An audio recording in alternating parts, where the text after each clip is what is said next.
I recently found this band called Negative XP, and I heard that it was like a punk band that sounded like Operation Ivy and stuff like that. So when I searched up the name, I was expecting something that sounded like Black Flag or Minor Threat.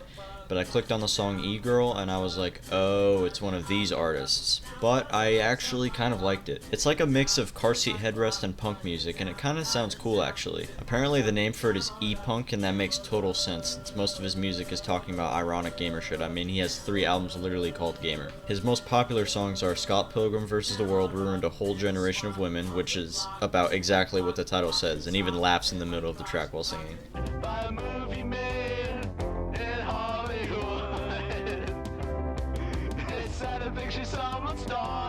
MK Ultra Victim, which is about being a victim of Project MK Ultra, which was an illegal experimentation program operated by the CIA to develop procedures and drugs that could be used to weaken people and force confessions through brainwashing, mind control, and psychological torture. A lot of his songs are really ironic, but this one was actually really dark and caught me off guard. Life is an RPG and I Fucked Up My Build, which is an ironic but really catchy and good song about how the game of life sucks and he has no missions of strength, NPCs really hate his guts, and has 0 charisma and 0 luck. The song is super catchy, and even though the lyrics are kind of a joke, it's still a really damn good song. E-Girl, which is about how he wants to fuck an e-girl. I wanna see her, touch her, hug her, kiss her, fuck her, love her, be with her. And a diss track on Anthony Fantano called You Shouldn't Be Allowed to Listen to Music If You Watch the Needle Drop. It says his real name is Alan Kim, but he calls himself School Shooter, so, you know, that's pretty cool, and this is what his haircut looks like.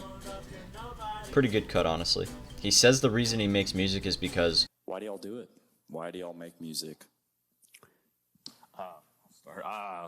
I'm just bored. And to piss people off and put people down. I'd say that's pretty fucking valid. I actually listened to his first album, Goodbye, before any of his newer stuff. I usually do this with new artists. I don't know why, but I like looking at an artist's first album first before anything else, because normally there's a certain raw and real aspect of someone's first album. The song Pillow I thought had a really cool sound. Again, the lyrics are a bit weird and ironic, but the actual sound of the song was cool. Like, the drums in the chorus really drive the song in a weird way, but it fits super well and makes it sound unique. The title track does almost the same thing in the chorus, but the melody I thought was awesome, and in the verses it has this nice jingly guitar in the background with backing vocals that fit over top of it, and then a pretty heavy guitar riff that comes in briefly, and it all makes a really nice, almost heavy song with a super catchy chorus.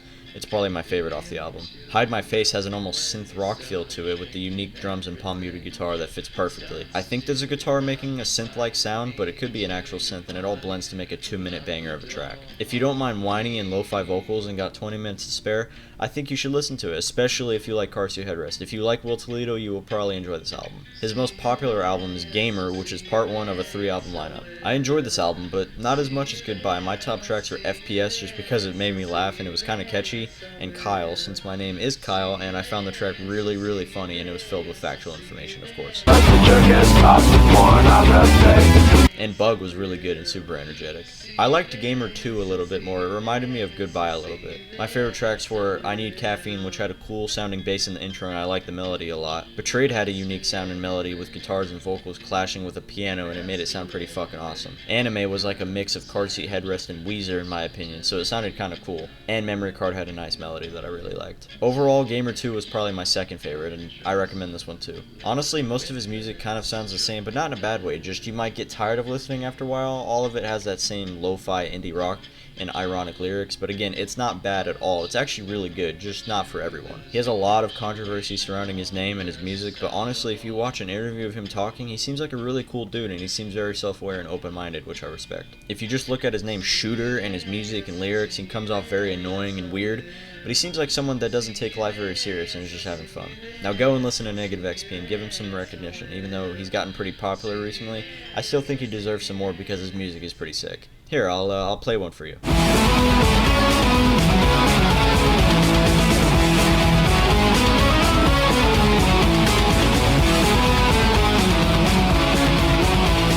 Bloodshot eyes and still fresh fries and stains cover my face. I fall through the night and then I sleep all through the day.